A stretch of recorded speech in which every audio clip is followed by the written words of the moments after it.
by Charlie Otluski, even though it was sort of Matt Peterson did get hurt and it wasn't planned, of course.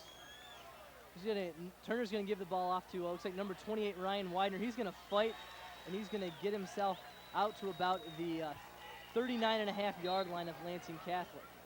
So it's gonna bring up 4th and about a half a yard, if that. I see Salisbury coming back in the game.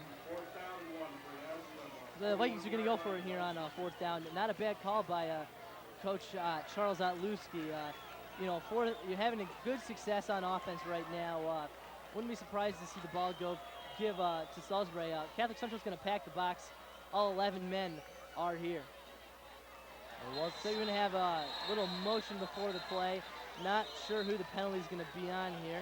It's on the left side, Greg. And could be the defensive is across the sides, but it might be that one of our guys jumped as well. You're going to get a false start call on the Vikings.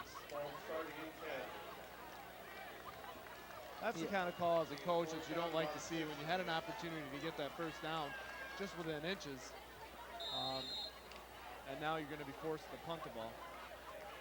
Not the way you want to start off. Hazlitt's been good in the past weeks. Fewer and fewer penalties each week. So that's a bright spot on the team so far. The punt will be, looks like number 7, Ryan Richardson, I do believe. Here's the return by Lansing Catholic. He's got some room up the right side. He's going to slip and fall. He's going to be down on his own 32-yard line. We've got a flag on the play as well. One of the things that Hazlitt needs to be careful with is number 24 for LCC, Daniel McKenna, just came right in there, and he was a good half a step away from blocking that kick as well. It's like, here we're going to get the penalty call. We're going to have a personal foul penalty on Hazlitt. That's going to attack 15 yards onto the end of the return there.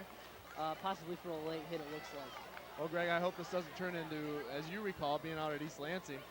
And it's unfortunate because I think one of the only reasons that probably the Vikings lost East Lansing was the 100-plus yards of penalties that they have. And I think most people probably are assuming that LCC might be an easy win for the Vikings. But if they have, these penalties exactly like this, it may not turn out that way. Always as a coach, these are the penalties you try to eliminate every time. And high school referees, it's a tough job out there. These guys this isn't their job, and they do all the time. So sometimes they do make a couple wrong calls here and there. And if you, don't make that late hit, they're not going to have to force you into making anything crazy. Exactly right.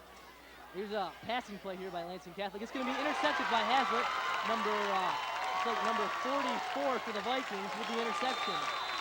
We have a flag too. The interception was made by number 44, TJ Lindemann. And that was a great play, good heads up, and that was a cannon by LCC's quarterback. And I imagine, Greg, what we're going to see here is it's got to be a face masking at the end because they threw it right as he went down. And so I'm thinking it is a face mask. It was a face mask. Good call, Mr. Hey, Town. maybe I should commentate some football. Yeah, I think you should.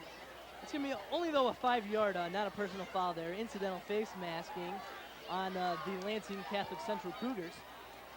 Well, that's kind of nice to see that now, I guess, we can, and probably the fans have already forgotten about those 2 bad penalties that happened, but that's not something I think a coach really forgets about. But that was an excellent catch, good concentration, great balance to stay up on his feet. Let's see if we can get a look at his face mask. I think it's number 78 that grabbed right across the front. There he is, right there. There's the face mask. Looks like it's just underneath that, though. And he had a bad look at it, so I don't know, but we'll take the penalty anyway. Turner's going to keep the ball. He's going to throw it up to number 23, Tigana Makuna.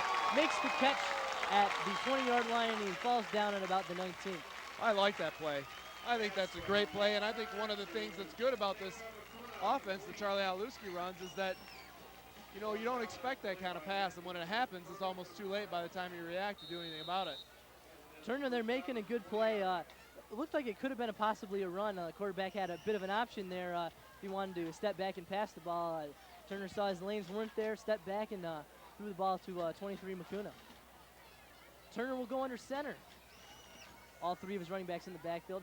Here's the handoff.